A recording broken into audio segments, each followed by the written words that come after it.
이 말씀이 우리의 삶의 지침으로서 우리가 어떤 상황에 놓이거나 어떠한 고난을 당하거나 믿음의 선진들이 걸어갔던 그 길을 본받아 걸어갈 수 있는 놀라운 지침이 되게 하여 주옵소서. 감사하며 주 예수 그리스도 이름으로 기도합니다. 아멘.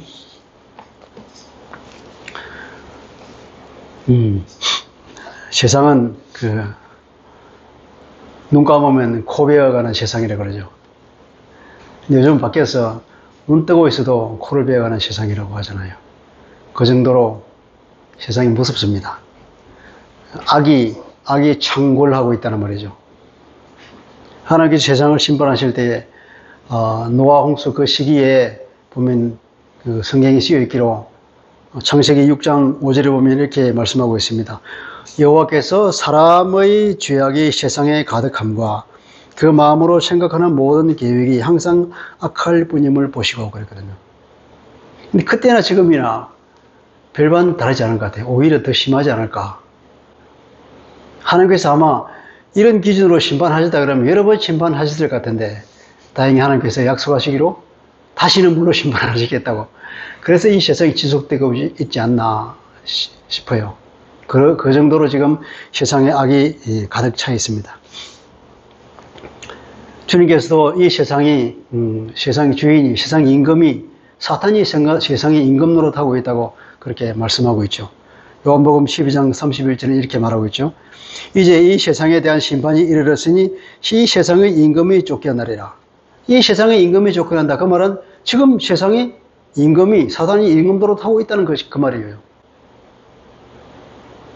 참 이게 신비스러워서 예수님이 이 심판을 하시고 이 세상 임금에 쫓겨났는데도 불구하고 여전히 이 세상 임금의 영향력이 아직도 남아서 우리를 괴롭히고 있지 않습니까? 지금 하나님 주님께서 이 세상 천국의 문을 여셨어요. 이미 천국이 이루어졌어요. 그런데도 아직 이게 완성을 향해서 가고 있는 이 시기이기 때문에 이게 악과 하나님의 은혜가 공존하고 있는 시기란 말이죠. 지금.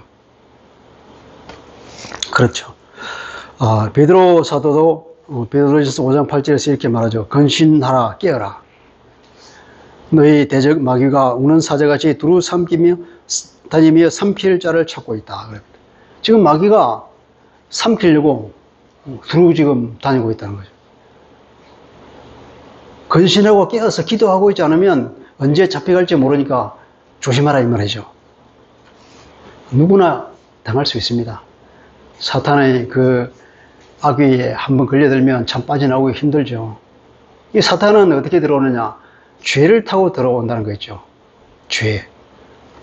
그래서 주님께서는 죄를 짓지 말고 항상 죄를 회개하라고 그러잖아요. 죄라고 하는 것이 그렇게 무서운 것입니다. 죄는 우리가 죄를 지으면 그 죄를 가지고 심판적으로 얘기하면 하나님 앞에 사탄이 우리를 고소할 거리를 찾을 때 그 죄를 가지고 고소하잖아요. 그 성경에도 그런 말이 있죠. 네가 죄를 지었는데 하나님께 용서하셨지만 그러나 사탄으로 하여금 참소할 수 있는 거리를 줬다. 그렇기 때문에 영향이 있을 것이다. 그래서 그걸 우리는 벌이라 그러잖아요. 죄는 용서받았지만 벌이 남아있어. 왜 그렇습니까? 사탄이 그것을 하나님께 고소를 한단 말이에요. 욥에게 사탄이 하나님께 그 참소, 이건 온당하지 않은 것 가지고 이제 고소하는데 참소를 해서 그것으로 인해서 욥이 큰 시험을 당했던 것처럼. 물론 욥에게는 하나님께서 그걸 특별히 허락하셔서 어떤 목적으로 그렇게 됐지만 그렇지 않은 경우에 우리가 죄를 지었을 때 그런 일이 생길 수 있다는 것입니다. 죄는 이 죄에 대해서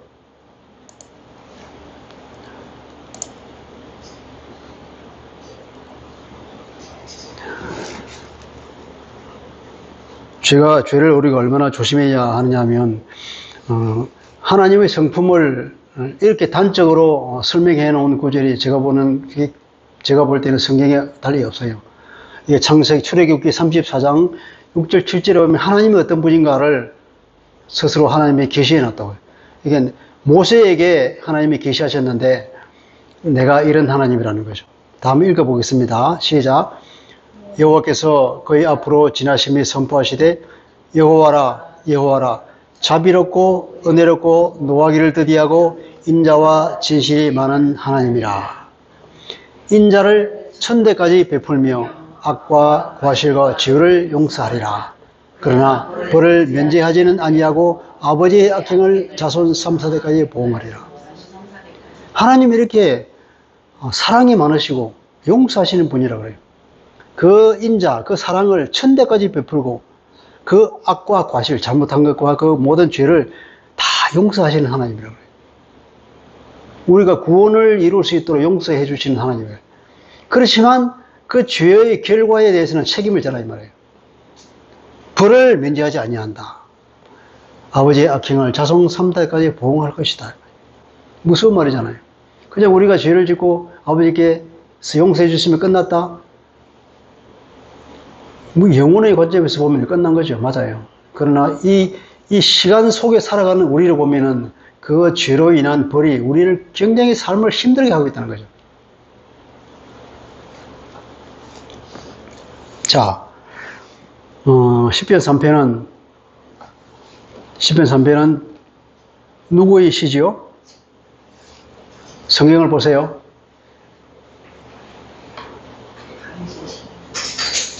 시편 3편 맨 앞에 뭐라고 적혀 있습니까? 시늘의 학생? 시편 3편이 누구의 시라고 그러죠?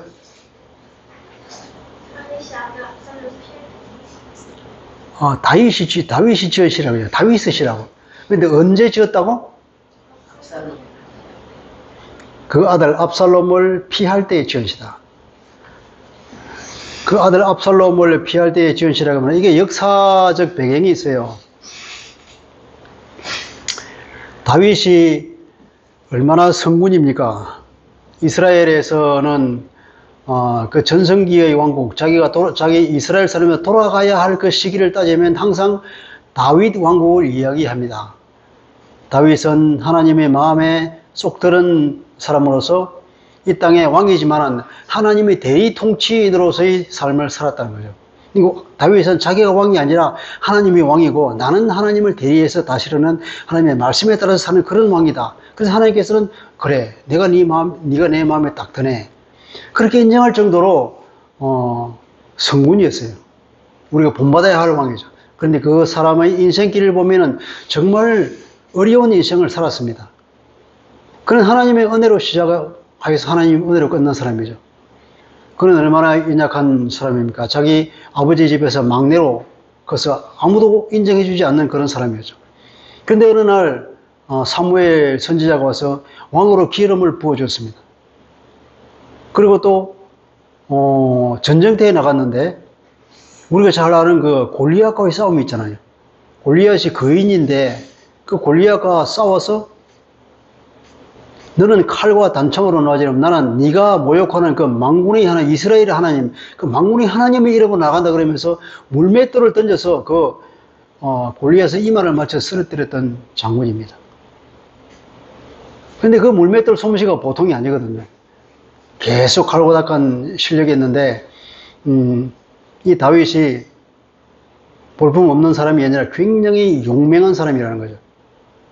그리고 물맷돌을 워낙 잘 던져서 잘 맞힌 것도 있지만 맹수가 와서 이 짐승들을 자기 양을 물어가면 자기 그 맹수를 때려가지고 그 양을 뺏어왔다고 그러잖아요. 그리고 그 맹수가 일어나서 자기를 해코지 하려고 달려들면 어떻게 했다고 그랬죠? 신의 학생 다윗이 어떻게 했다고? 그 맹수의 수염을 잡고 맹수를 쳐서 죽였다고 그래요.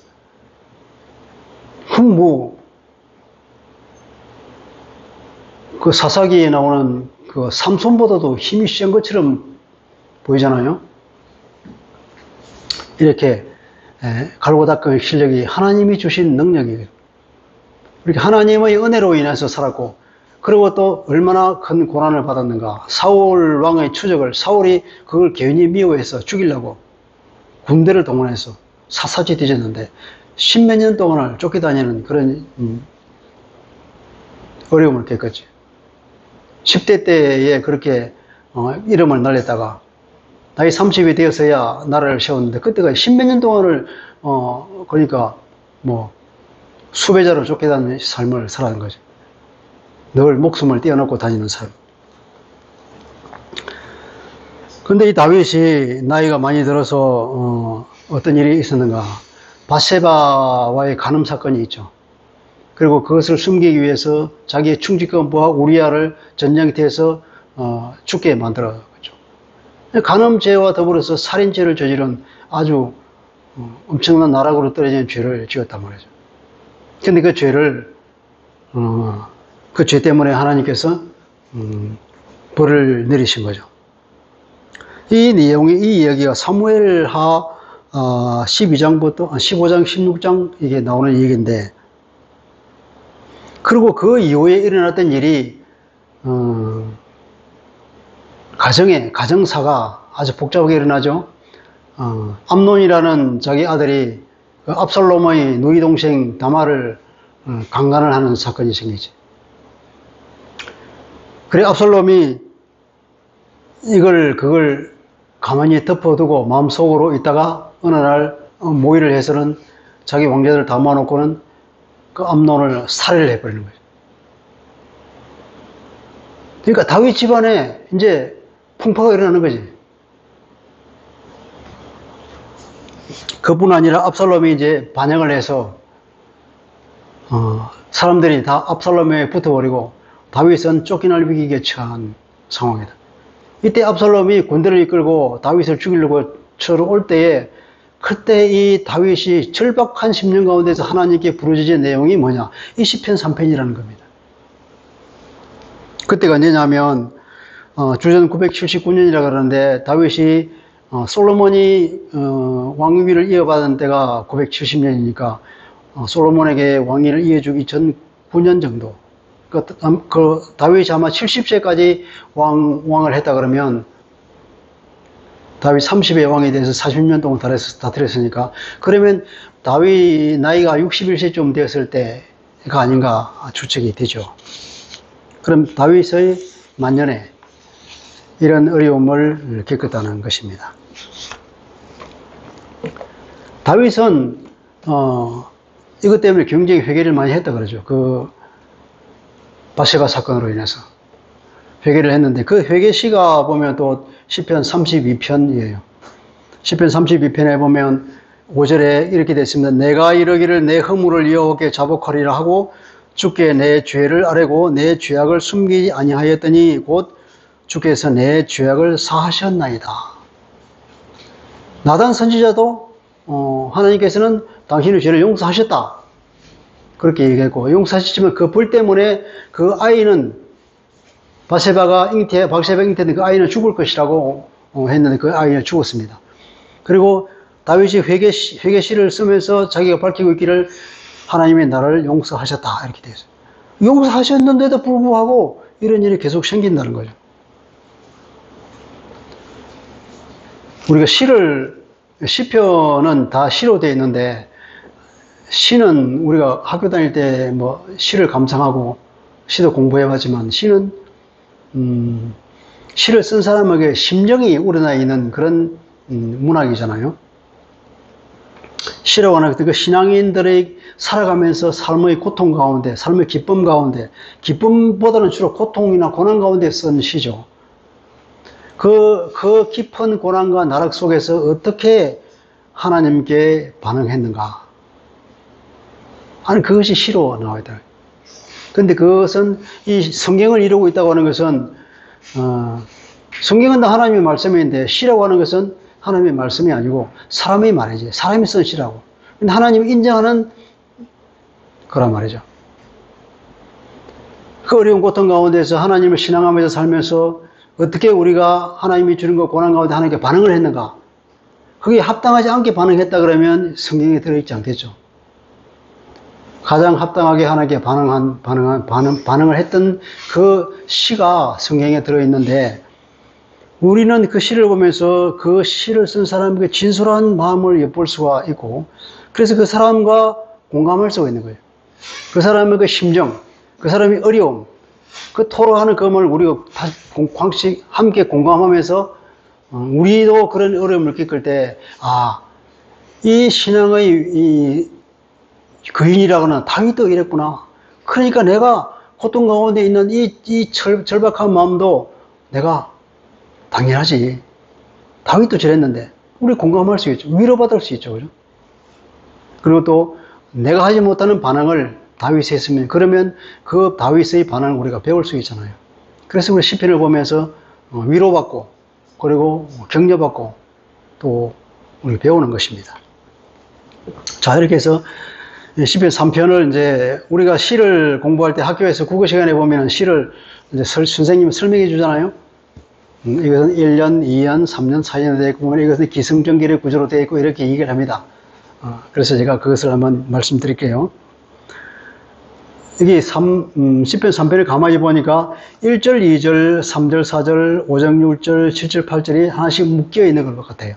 그러니까 1, 2절은 1년이 되고, 3, 4절이 또 2년이 되고, 그리고 1년, 2년, 3년, 4년으로 되는 것 같아요. 그래서 1년을 보니까, 내용이 뭐냐.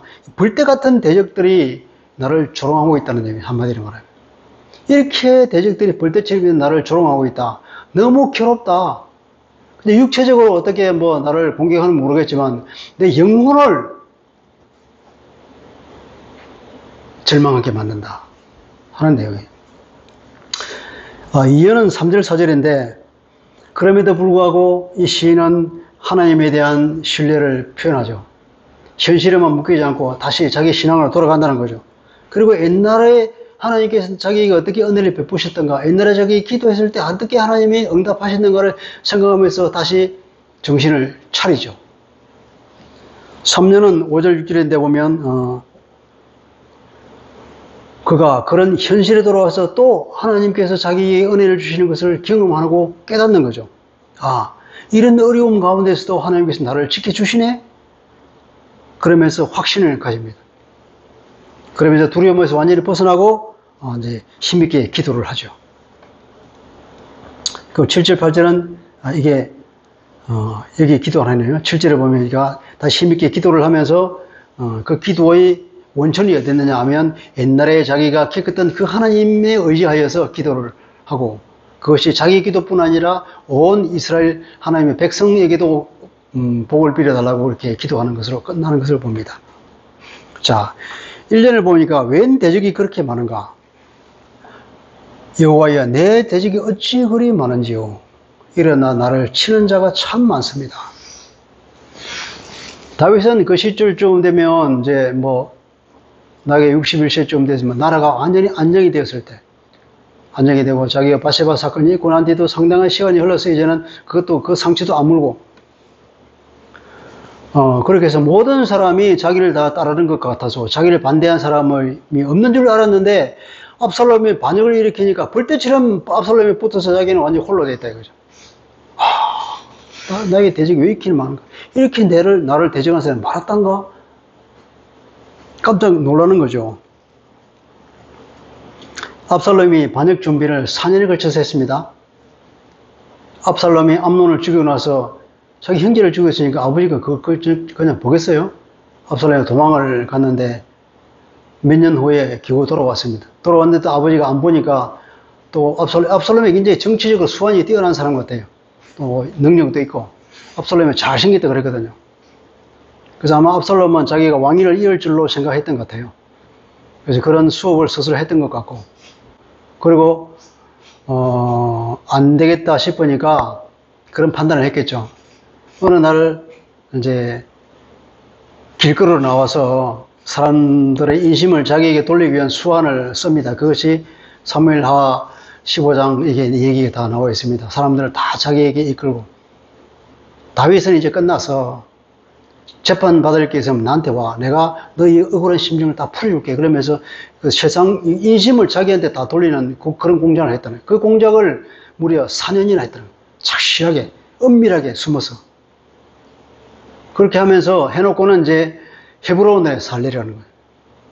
자기 아버지한테는 내가 헤브론에 가서 하나님께 서운한 게 있기 때문에 그 일 때문에 내려갑니다. 그리고 자기 아버지 왕으로부터 허락을 받은 뒤에 헤브론에 가서 사람들 하나씩 끌어모아가지고 봉기를 일으킵니다. 왕으로 선포하는 거죠. 많은 사람이 무리가 동조했는데 특히 다윗의 최고의 참모였던 아히도벨이라는 사람이 가담을 합니다. 그러니까 이 사람이 가담했다고 하는 것은 이제 전세가 끝났다는 거다. 판세가 완전히 길었다는 거죠. 이 사람이 들어감으로 인해서 그에 따라서 많은 사람이 이제 끝났구나 하면서 다 따라가는 거예요. 보통 사람들은 그 회색 분자들이잖아요. 이 사람들 딱 보고 있다가 어디가 유리한 데 가서 붙잖아요. 유리한 데 가서. 우리도 대통령 선거나 이렇게 하다 보면은 중도청 말하잖아요. 중도청. 말이 좋아 중도청이 달리 말하면 회색 분자들이에요. 어디가 유리할 것인가 처음 아무 결정 안 해. 알고 있다가 대세가 어디를 구르냐. 이쪽이 기울려. 그러면 그쪽에다 붙는 거예요. 그러니까 다윗이 깜짝 놀랍니다. 세상 인심은 이렇게 하루아침에 다 끝나버리잖아요. 어떤 정치인을 뭐 때문에 개인적인 친모도 없는데 정치인을 지지하겠어요. 정치인의 지지라고 하는 것은 마치 연예인들의 인기와 비슷해서 같아가지고 어느 날 한번 확 왔다가 어느 날 한번 썰물처럼 떠나나는 것이 인기 지지도 아닙니까? 지금 윤석열 대통령 지지도 보십시오. 아니 대통령으로 당선됐는데 불과 2달 만에 지지도가 30%밖에 안 될 정도가 떨어졌잖아요. 그 전에 문재인 대통령 보십시오. 처음에 문재인 대통령이 처음 정권 잡고 나서 무려 지지도가 거의 70%, 80%가 육박했잖아요. 근데 마지막에 물러날 때는 몇 프로였습니까? 한 40% 정도? 그래도 문재인 대통령이 굉장히 행복한 사람이에요. 그전 대통령이 다 물러날 때쯤 되면 20%, 30% 다 물러났잖아요. 이렇게 세상의 인심이라고 하는 것은 그냥 아침, 저녁으로 변하는 그런 거죠. 그러니까 말 없는 반대자들이 많다는 것입니다. 지금은 다윗이 왕권을 잡고 있기 때문에 아무 말을 안 하고 있어서 그렇지, 반대자들이 상당수 있다는 거죠. 그리고 이기는 쪽에 붙는 귀회주의자들도 많기 때문에, 사람이 달면 쓰고, 달면 삼키고 쓰면 뱉는 그런 감탄고토의 세상 인심이고, 그리고 이익을 따라서 협집산하는 몰입애들이 세상이기 때문에 항상 그런 일이 생기죠. 한번 일이 터졌다 그러면 밀물처럼 썰물처럼 빨리 나갑니다. 다윗이 굉장히 다급해졌습니다. 급히 도망을 칩니다. 생명을 부지하기가 어렵다는 것을 깨달았죠.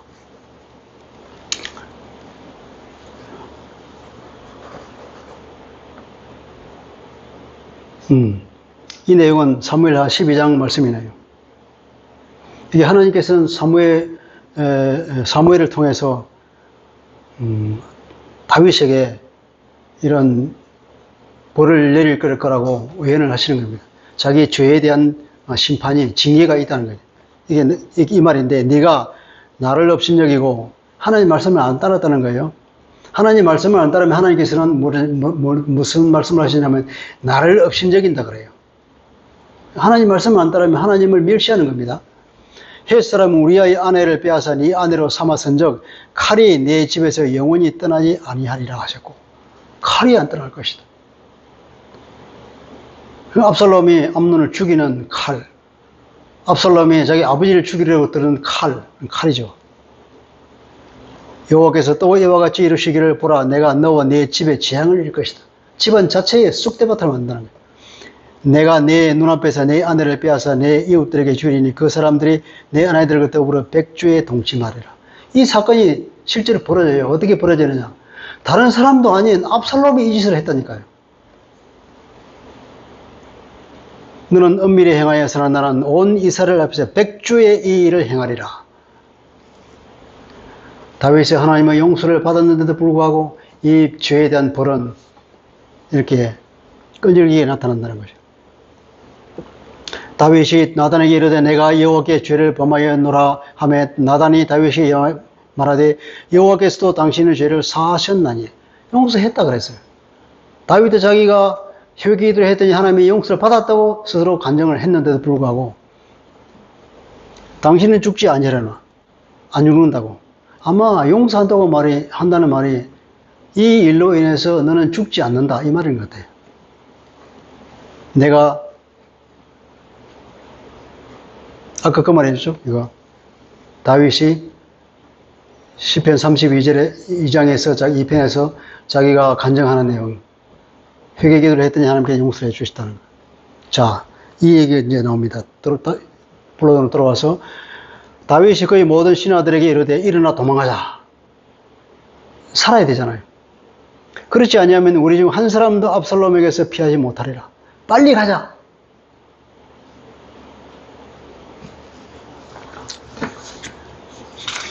그 용사인 다윗도 급하게 됐습니다. 다윗을 낙담시키는 조롱의 말이 있습니다. 조롱하는 사람들이 한두 사람도 아니고 많다 그러죠. 대표적으로 보는 이 악담을 퍼부은 사람이 시므이라는 사람입니다. 여기서 보면 나를 대적하여 하잖아요. 많은 사람이 나를 대적하여 말하기를 그는 하나님께 구원을 받지 못한다 하나니다. 나를 대적하여 이렇게 번역을 했는데 원래 원문은 어떻게 하면 내 영혼에 대하여 이렇게 말합니다.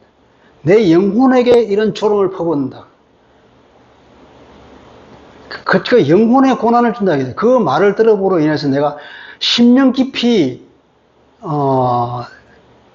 침체되는 그런 소리를 듣는다는 거죠. 심령의 괴로움을 느낀다는 것입니다. 다윗은 오직 하나님만 의지하고 살아왔던 사람 아닙니까? 하나님은 은혜에 의지해서 살아온 사람이거든. 그런데 하나님은 은혜로 왕으로 기름 부음을 받고 하나님의 보호하심으로 사울의 추적에서 살아남았고 외부의 적에 대한 싸움에서도 하나님의 은혜로 승리했거든요. 그래서 하나님의 그를 버린다고 하는 이 말은 어떠한 말보다도 다윗에게 상처를 주는 말입니다. 그 말을 들었을 때 다윗은 마음에 큰 절망감을 느끼는 거예요. 사무엘하 15장에도 보면 그런 말이 있어요. 이게 자기가 죄를 지었기 때문에 그 죄 때문에 언제 하나님이 떠날지 모른다는 그런 불안감이 늘 남아있는 것 같아요. 그래서 이 압살롬이 자기를 죽이려고 쫓아올 때에 그렇게 말하죠. 하나님께서 혹시 내가 너를 기뻐하지 아니하신다 그러면 내가 그것을 담담히 받아들이겠다고 그렇게 말하죠. 그럼 어쩔 수 없지 뭐. 그렇게 하나님이 자기를 언제 버리실지 모른다는 그런 불안감이 있기 때문에 그 말을 들었을 때 심령이 매우 괴로웠다는 것입니다. 그 마음에 캥기는 것이 있잖아요. 나단의 예언이 있었죠. 칼이 내 집에서 영원히 떠나지 않을 것이다. 내가 너와 내 집에 재앙을 일으킬 것이다. 이 말. 그러니까 이 사람은 불안이 있죠. 하나님이 혹시 나를 버리셨는가? 그런 불안감, 불안.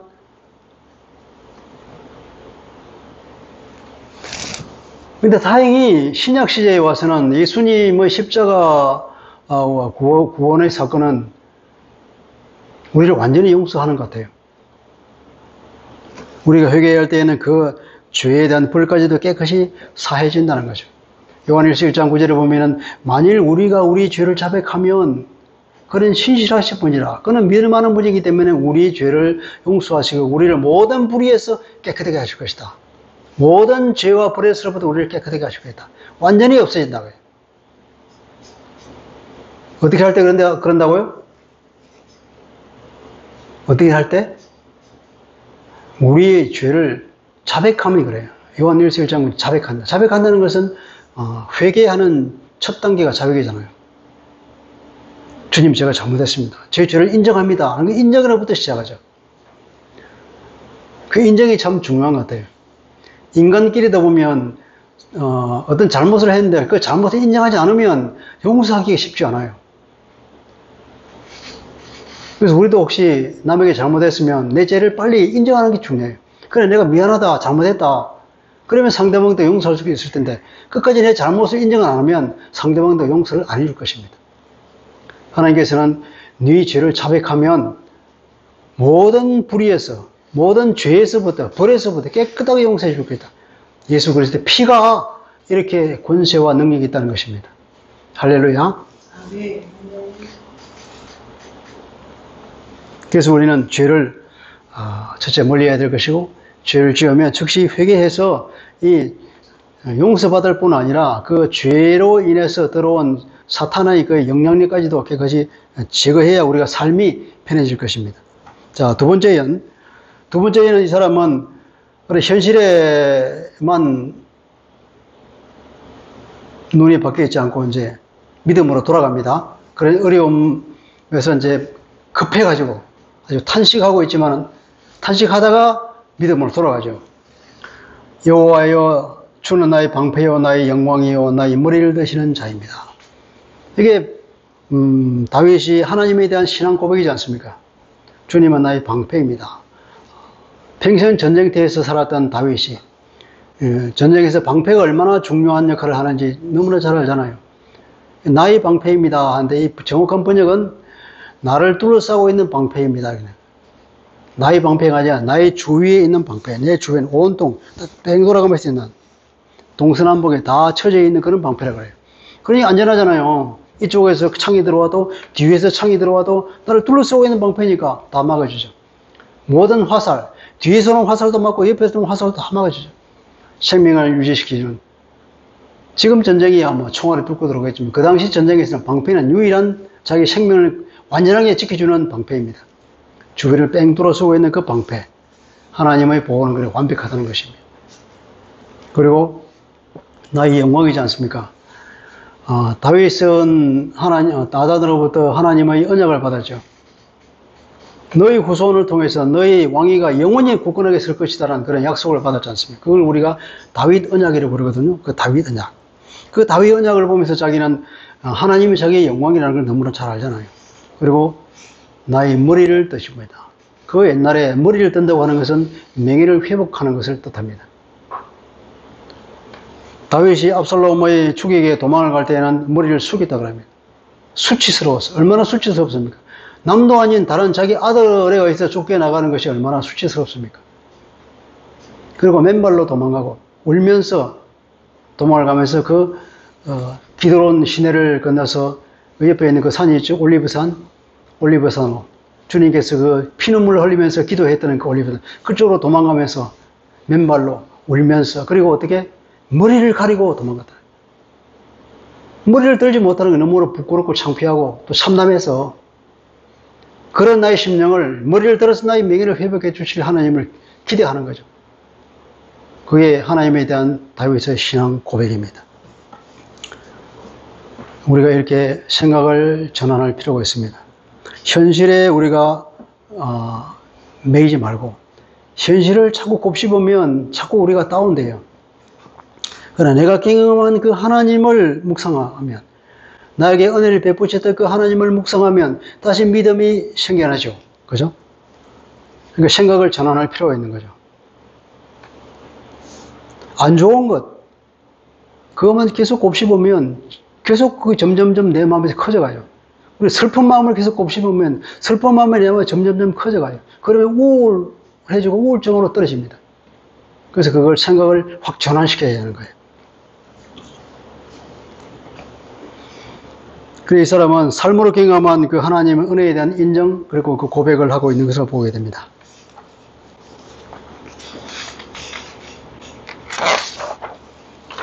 4절을 볼까요? 내가 나의 목소리로 여호와께 부르짖으니 그의 성산에서 응답하시는도다. 자, 이게 참 우리 성경이 좀 제대로 번역이 좀 됐으면 좋겠는데 오역이 너무 많아서 우리가 읽을 때 이해가 잘 안 되고 또 오해가 되고 그런 게 많죠. 이 4절 얘기는 내가 나의 목소리로 여호와께 부르짖으니 그의 성산에서 응답하시는도다. 이 시제가 현재형이 아니고 응답하셨다 이 말이에요. 내가 내 목소리로 하나님께 부르짖을 때 부르짖는다기보다도 하나님을 불렀다는 것입니다. 부르짖는 게 아니라 불렀어요. 내가 하나님을 불렀을 때는 언제나 하나님께서 나에게 그 하나님의 거룩한 산에서 나에게 응답을 하셨습니다. 항상 그랬어요 이 말이에요. 하나님 그러신 분이었습니다. 나에게 나의 하나님은 내가 하나님 이름 부를 때마다 항상 그 시온산에서 나에게 응답을 해 주셨던 그런 하나님이었습니다. 지금까지 나는 그렇게 살아왔습니다. 이 말이에요. 그러니까 그 믿음이 다시금 회복될 수 있는 거죠. 여러분 삶에는 그런 경험이 없습니까? 그런 경험이 있어야 됩니다. 분명히 그런 경험이 있을 거예요. 우리가 신앙을 초신자일 때는 모르죠. 그래서 그 믿음은 점점 자라는 거죠. 믿음은 하루아침에 갑자기 믿음이 커지는 걸 보면 절대 없습니다. 이렇게 경험적으로 알아가는 것입니다. 믿음은 경험하는 것입니다. 경험으로 자라는 것이 믿음이거든요. 우리가 살면서 극한 어려움에 처했을 때, 내가 기도했을 때 하나님 우리를 도와주신 경험을 하면서 하나님이 내 기도를 들으시는구나. 또 다른 어려움에 처했을 때 옛날에 그 경험을 살려서 믿음으로 들어갈 수 있는 거죠. 그리고 또 어려움을 취하면 또 옛날에 있었던 그 여러 경험을 생각하면서 돌아올 수 있고 쉽게 그렇게 해서 우리가 믿음의 열림을 쌓아가면서 그런 경험을 많아지면서 우리의 믿음은 깊어지고 언제나 우리는 하나님께 돌아올 수 있는 길이 되는 거죠. 이 믿음은 점점 이렇게 자라는 거예요. 그걸 자라기 위해서는 어떻게 해야 됩니까? 그런 경험을 해야 되고 경험을 하기 위해서는 우리 그런 어려움을 처했을 때 기도해야 되는 것이고 그런 경험을 해 나가야 되는 겁니다. 다윗은 이렇게 자기가 옛날에 경험했던 그 경험을 살려서 믿음의 고백을 하면서 현실에 빠지지 않고 다시 믿음의 세계로 돌아오는 것입니다. 자, 3년으로 들어가 볼까요? 3년은 5절일까요? 5절. 내가 누워 자고 깨었으니 여호와께서 나를 붙드심이로다. 내가 누웠어. 그 어려운 환경에서 너무 힘드니까 사람 차야 되잖아요. 그 누웠네? 그 누워도 내가 안 죽어. 그 상황을 우리가 상상을 한번 해봅시다. 다윗이 압살롬에서 쫓겨갔습니다. 이제 밤이 됐어요. 압살롬이 언제 어떻게 이제 대군을 몰고 쳐들어올지 모르는데 혹은 그뿐 아니라 자기 주변에 또 반역자가 생길 수 있잖아요. 주변에서 그냥 다윗을 팍 죽여버리고 목을 가지고 압살롬한테 가면 어떻게 됩니까? 자기가 큰 공을 세우는 거잖아요. 그런 반역자가 언제든지 나올 수 있는 상황인데 자기가 안 누웠는데도 불구하고 안전하네 괜찮네. 그러다가 잠이 들었어. 눈을 뜨고 보니까 자기 잠을 잤단 말이야. 아침이네. 내가 안 죽었네. 그러면서 뭘 느낍니까? 이런 상황에서 내가 누워서 잠을 자다니 그런 생각이 들죠, 그죠? 그리고 내가 아직 살아있다니 그런 생각이 들잖아요. 그러면 내가 누워서 자고 푹 자고 그리고 아침에 눈을 뜨고 온전했다고 하는 것은 달리 어떻게 설명이 되겠습니까? 하나님이 나를 지켜주지 않고서는 살아남을 수 없는 상황 아닙니까? 그러니까 하나님이 나를 도와주셨네? 그걸 깨닫는 거죠. 그래서 이게 그렇게 되어 있습니다. 여호와께서 나를 붙드심이로다. 무슨 말입니까? 여호와께서 나를 붙드셨기 때문입니다. 이 말이에요. 내가 누워도 괜찮고 잠을 자도 괜찮고 아침에 눈을 떠보니까 살아있어. 이것은 바로 하나님이 나를 붙들어 주셔서 그렇게 됐구나 하는 것을 또 깨닫습니다. 간밤에도 하나님이 나를 구원해 주셨구나. 옛날에도 하나님이 내 기도를 들어주셨는데 어젯밤에도 나를 푹 자게 하면서 나를 지켜주셨구나. 하나님은 대편이시구나. 그걸 느끼는 거예요. 또 하나님의 도우심을 경험하면서 그 믿음이 더 깊어가는 것이죠. 여러분, 그런 위기 상황에서 잠이 오겠습니까? 여러분 같으면 잠이 오겠어요? 아무리 졸려도 설령 잠이 온다 하더라도 자다가도 일어나게 돼, 벌떡. 살 자다가도 뭐 일어나잖아요. 금신극지 말하면 아예 잠이 안 오는데 극심한 필요가 오면 잠이 오겠죠. 그럴 때마다 그렇단 말이죠. 우리 시편 127편 2절에 보니까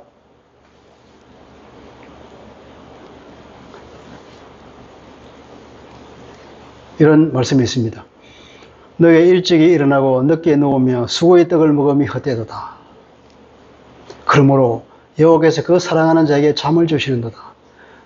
하나님께서 우리 사랑하는 자에게 잠을 주신다는 말은 이런 맥락에서 나오는 겁니다. 무슨 맥락이냐? 너희가 일찍 일어나고 늦게 눕고 수고의 떡을 먹는 것이 헛된 것이다. 열심히 일하는 겁니다. 아침에 일찍 일어나서 일해요. 밤늦게까지 일합니다. 그러면서 그 수고의 떡을 먹는 거예요. 하나님 보시기에, 야, 그것도 헛된 것이다. 그렇게 아침에 일찍 일어나서 하루 종일 일하고, 밤늦게 일하고, 기어 먹을 것이 그렇게 일하냐? 하루 세끼 밥 먹으려고 그렇게 일하냐? 그거 다 부질없는 짓이야. 그러니까 어떻게 피곤하면 그만 자, 이 말이에요. 아시겠습니까? 그만 자. 그래서 잠을 주는 겁니다. 우리 졸리면 자는 거죠. 하나님께 내게 은혜를 주시는구나. 졸리면, 그래, 하나님께서 자라고 하시는 사인이니까 그럼 자면 되는 것입니다. 근데 우리는 안 자려고 발버둥을 치면서, 허리복 허벅지를 꼬집어가면서 밤늦게까지 일을 하고 있는 것이 우리 현실인데, 하나님 보시기에는 그건 아무짝에 쓸모없는 헛된 일이라는 것입니다. 깨달았으면 좋겠는데 잘 안 깨달아지죠.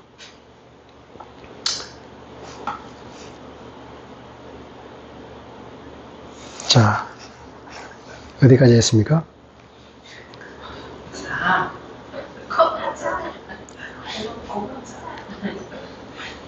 그러니까 우리 여기 이제 다윗은 표현을 내가 누워서 잤다 그러죠. 보통 잔다고 하는 표현을 뭐 자고 일어난다 하면 되는데 다윗은 여기서 시에서 표현이 내가 누웠다. 그리고 잤다. 그리고 깼다. 이게 세 단어를 쓰는 거예요. 그러면 잤다 일어났다 하면 되지 왜 누웠다? 그만큼 상황이 절박하니까 누울 수가 없는 거죠. 그런데도 이제 너무 힘드니까 한번 누워봤어. 누워도 괜찮네. 그래도 자도 괜찮네. 그렇게 되는 거예요, 그게.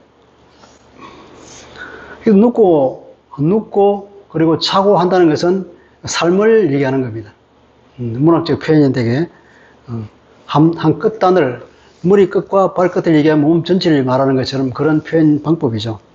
시편 4편 8절에 보면 내가 평안히 눕고 자기도 하리니 이 말을 합니다. 눕고 잔다고 하는 것은 무슨 말이냐? 나를 안전하게 살게 하시는 이는 오직 여호와시니라. 살아가는 것 자체를 말하는 겁니다. 눕고 잔다고 하는 것은 모든 삶, 내가 살아가는 그 모든 것에서 내가 편안히 살게 하는 것은 하나님께서 지켜주시기 때문에 가능하다는 얘기입니다. 자, 드디어 6절로 넘어갑니다. 드디어 10,000,000원이 나를 애워사 진친다 해도 나는 두려워하지 아니하리라. 완전한 믿음을 회복했어요, 다윗이. 과거에 자기에게 은혜를 베푸셨던, 과거에 자기를 지키시고 자기의 기도를 들으셨던 그 하나님을 기억하면서 지금 현재도 내가 누워도 자도 아무렇지도 않을 정도로 현재도 역시 여전히 지키고 계신 그 하나님을 바라보면서 믿음을 온전히 회복하는. 그래서 누가 와도 10,000,000이 나를 둘러싼다고 하더라도 하나님이 나를 지키시니까 나는 이제는 겁내지 않겠다 하는 담대한 믿음으로 돌아온 것입니다. 그래서 7절에 기도하죠. 여호와여 일어나소서, 나의 하나님이여 나를 구원하소서. 그렇게 기도합니다. 그리고 또 사족을 붙이기를 주께서 나의 모든 원수의 뺨을 치시고 원수의 일을 꺾으셨기 때문입니다. 하나님은 바로 그러한 하나님이지 않으지 않습니까?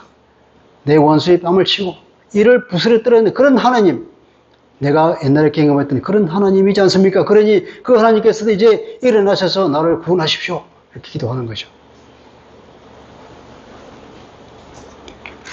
하나님은 어떤 하나님입니까? 하나님은 이 펀치가 쉬운 분이죠. 한번 치면 그냥 얼굴을 치면 얼굴이 박살나고 이를 부스러뜨리는 애굽 전차부대를 수장시키신 하나님이 아니지 않습니까? 그 옛날에 전차부대라고 하면 지금으로 치면 어떤 무기쯤 될까요? 어떤 무기일까요? 응? 미사일? 아마 핵무기쯤 되지 않을까? 게임 체인저란 말이죠. 그럼 그 당시는 아무도 막을 수 없는 그런 무기네, 전차부대. 그걸 홍해바다에 수장시키는 하나님. 홍해를 갈라버리는 거예요. 요단강을 멈추게 하신 하나님. 그 난공불락의 여리고 성을 무너뜨리신 하나님. 기적의 하나님이요, 무적의 하나님이요. 골리앗과 블레셋을 이기게 만들어주신 그 하나님. 그 하나님께 의지하여서 기도하는 거죠. 여호와여 일어나서 나를 구원해 주십시오. 그리고 여기도 보면 우리가 번역이 주께서 나의 모든 원수의 뺨을 치시고 악인의 일을 꺾으셨나이다 이렇게 되어 있는데 원래 원문은 앞에 왜냐하면 이렇게 붙어 있어요. 왜냐하면 내가 이렇게 기도합니다. 이 기도하는 이유가 뭐냐? 하나님의 바로 그런 하나님이기 때문에 내가 기도합니다 이 말이에요. 그래서 이 다윗이 완전히 믿음으로 돌아왔다는 걸 보게 됩니다. 그런 극한 어려움에 처해서 공포 속에 들어가고 영혼의 깊은 낙담 가운데 들어가졌지만 하나님께서 자기에게 어떻게 보호해 주셨고 자기 삶의 여정을 통해서 어떻게 자기 기도를 들으시는지 하나님이 어떤 분인가를 자기 경험하는 그 경험의 하나님을 들먹이면서 그러면 하나님께서 내게 그런 다윗 언약을 주셨다 그러면 나를 대적하는 것은 곧 하나님을 대적하는 것이냐 그러면 나는 하나님 편이야 하나님이 내 편이야 하는 확신을 가지면서 이런 기도를 할 수 있는 것이에요. 그래서 우리가 어려움에서 이런 확신 있는 기도를 하려고 그러면 우선 중요한 것이 내가 하나님 편이라는 걸 알아야 되겠죠. 하나님이 내 편이시다. 내가 죄를 짓고 있으면 하나님이 내 편이 될까요? 아니잖아요. 그죠? 죄를 회개하고 하나님이 내 편이, 내가 하나님 편에 들은 뒤에 그리고 담대한 기도를 할 수가 있는 것입니다. 말씀을 요약해 보겠습니다. 압살롬이 반역에 왔을 때 황급히 도망치는 상황에서 반역자가 그렇게도 많다는 것에 다윗은 깜짝 놀랐죠. 그리고 자기 죄의 벌로 인식하고 그것을 두려워합니다. 그리고 하나님의 징계에 대해서 담담히 받아들일 마음의 준비도 다 되어 있었습니다. 심의의 비난과 조롱에는 그것이 가장 큰 고통이었습니다. 자기가 하나님의 구원을 받지 못할지도 모른다는 그런 두려움 가운데 심령이 심히 힘들었죠. 그러나 그는 시선을 이동시킵니다. 현실에서 전능자 하나님께로 자기 시선을 돌리면서 그런 어려움에서 벗어납니다. 사탄의 공격이라는 현실을 바라보면 현실이 점점 커 보이지만 위에 있는 하나님을 바라보면 현실의 고난은 아무것도 아닌 것처럼 작게 보이는 법입니다. 그래서 우리는 믿음의 고백이 필요한 겁니다. 다윗이 하나님께 자기 믿음을 고백했듯이 우리도 현실을 바라보지 말고 하나님을 바라보면서 그동안 우리가 하나님을 어떻게 알았는지 그 하나님에 믿음의 고백을 하죠. 고백을 하면서 또 옛날에 기억했던 하나님을 기억할 필요가 있습니다. 다윗은 나의 방패여 나의 영광여 내 머리를 드시는 분이라는 고백을 했습니다. 우리도 이런 고백을 했으면 좋겠습니다. 그리고 과거 자기가 경험한 하나님의 은혜를 회상하고 그리고 문득 지금도 돕고 계시는 하나님의 손길을 깨닫죠. 그리고 확신에 찬 기도를 했습니다. 아까도 말씀드렸지만 다윗이 벌을 받았는데 용서받았다고 할 수가 있는가 하는 거죠. 한번 또 용서를 받았다고 하면서 왜 이런 벌을 받는가? 그러니까 죄의 결과는 사망이다. 죽음을 면했다면 용서받은 것이라는 거죠. 출애굽기는 말하기를 죄의 벌까지 면제하지는 않음을 선언하고 있는데 안 죽었으니까 용서받았다는 거지만 삶을 살면서 그 죄로 인한 고통은 우리의 발목을 잡고 우리 삶을 꽁꽁 묶는 역할을 한다는 거죠. 그리고 예수 십자가 구원의 능력은 예수님의 피의 능력은 너무나 커서 지금 신약에 와서는 우리가 회개할 때는 그런 벌까지도 깨끗이 지워진다는 거예요. 사단의 그 공격을 우리가 막을 수 있는 유일한 방법은 회개하는 방법이라는 걸 우리 깊이 아시기 바랍니다. 특히 이웃을 해하는 죄를 멀리해야 할 것입니다. 여러 가지 경험에 의하면 남에게 고통을 준 것은 그것이 올무가 되어서 사탄이 우리를 공격하는 수단이 되고 그래서 그것을 해소하는 방법이 회개하는 것이라고.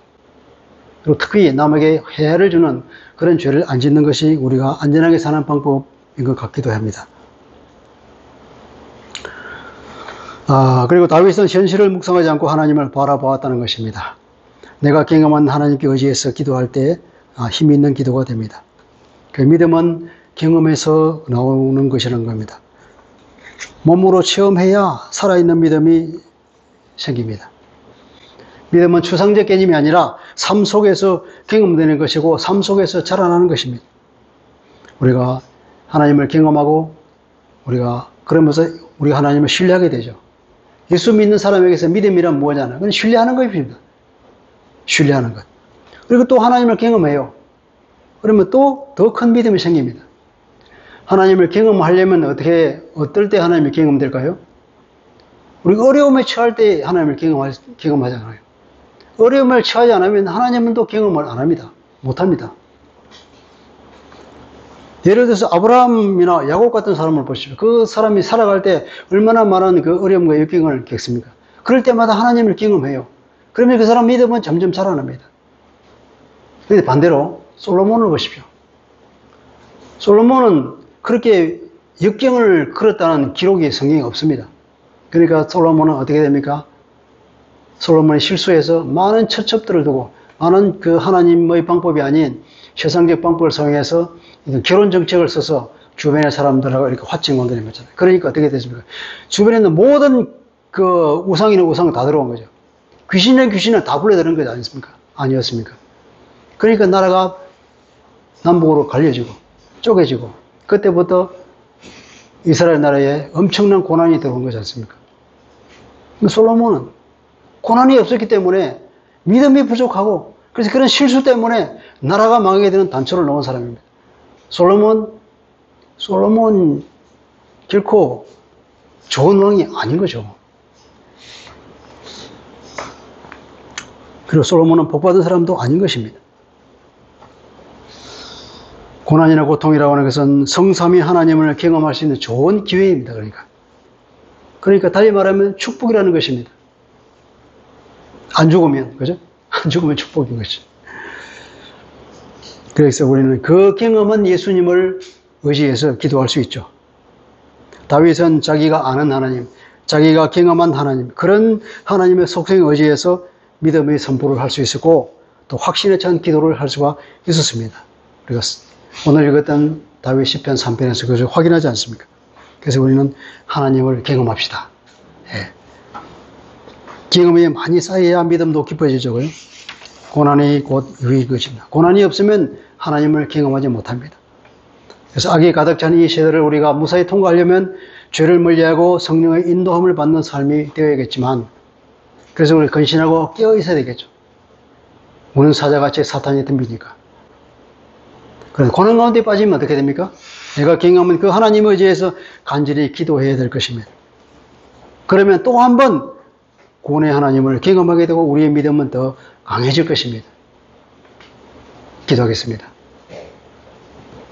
하나님 아버지, 오늘 다윗의 시를 보면서 압살롬에게 쫓겨가며 다급한 심령에서 그 비탄에 잠겨서 그 심령을 시로 다 표현했습니다. 그러나 그는 그 비탄 가운데 빠져있지 않고 그 현실을 묵상하지 않고 다시금 믿음으로 돌아갔습니다.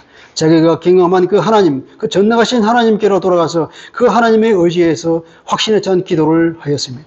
주님, 우리도 어려움에 당할 때에 주님을 경험하는 좋은 기회로 생각하면서 하나님을 경험하게 하고 우리가 믿음이 깊어지는 그런 기회로 삼으며 주님께 나아가는 그런 삶을 살기를 원합니다. 주님, 오늘 우리가 시편을 보면서 다윗의 그 심령을 우리가 공감하고 다윗이 하나님께 어떻게 반응했는지를 우리가 본받으면서 그렇게 우리도 그런 다윗 같은 삶과 다윗같이 하나님께 반응하는 그런 삶을 살아가는 주님 보시기에 아름다운 사람으로 살아갈 수 있도록 은혜를 더하여 주옵소서. 주 예수님 이름으로 기도합니다. 아멘.